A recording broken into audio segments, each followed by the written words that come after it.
When I went to Lagos, I met a brother who came from Uganda. Jesus. When the guy was talking, I went mad. The guy went for a crusade in a country in South Sudan. And as he was preaching on the altar, the head of the Taliban was walking into the crusade ground with 2 women. People began to run because they knew danger was coming.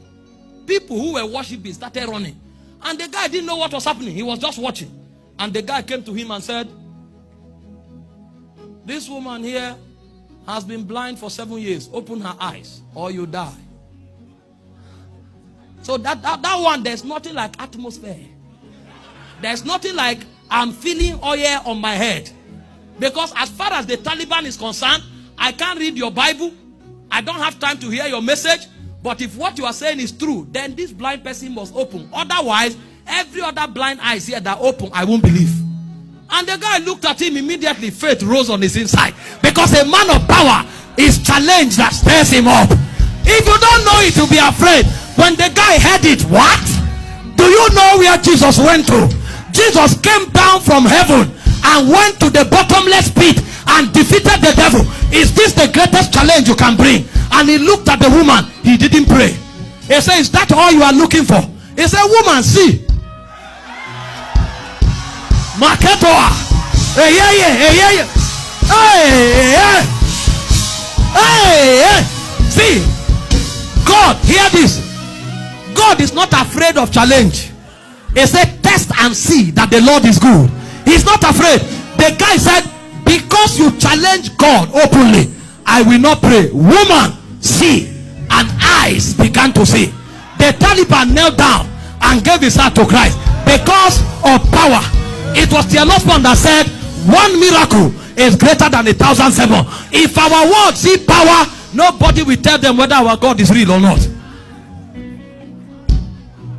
The guy entered a nation called Honduras and he wanted to preach there. And the president told him, all of you from Africa that come here to take money, you will print a lot of things on your poster that will never happen. At the end of the day, you collect offering and seed and leave our country with money. He said, if the things you wrote on the poster does not happen, I will jail you. The guy laughed. He said, now it's time to preach the gospel. Because the gospel is not English language. The gospel is the move of power. Power. Power. He now told the man, no, this is the governor of another state, I forgot it. He told the man, he said, let's enter a contract. He listed everything he said will happen. The dead will come back to life, the blind will see, the deaf will hear, the cripple will walk. And they signed the contract. If these things don't happen, jail me forever. But if they happen, you will accept Jesus publicly. Meanwhile, before we go to the crusade, you have a pain on your back. There's an injury. That one is already healed.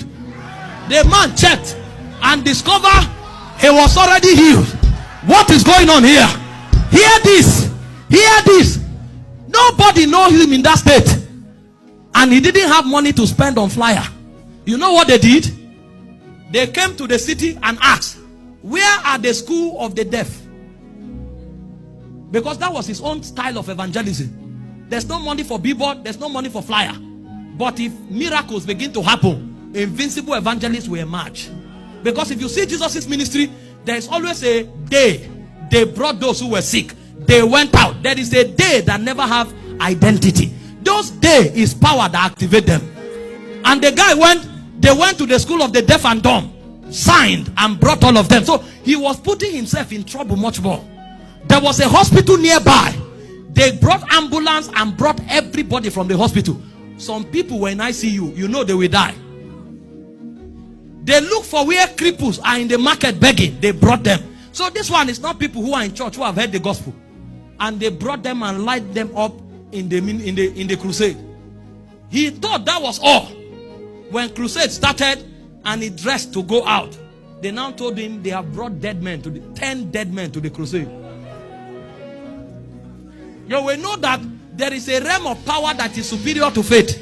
Is it not when somebody hears your message that faith will rise? Do dead men hear messages?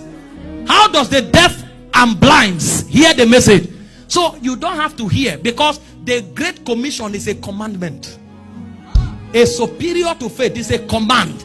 And so there's a revelation of the cross you will have that will make the message become a commandment. And the guy said the meeting will now become sweet. And when he went out, as he was done preaching, some people were sleeping. And he now said, this is the time that when Paul came, he did not come with excellency of speech. He displayed the power of God. And he began to command the dead. And 10 dead people rose up. Blind saw, the lame walked. Before the guy finished, the governor knelt down and was crying. It's not everybody you preach a message to. There are people you show them the power of God. And so the gospel of the cross is the gospel of the power of God that cannot fail. That's why before we were sent out, Jesus had to rise from the dead. He defied death for you to qualify to preach.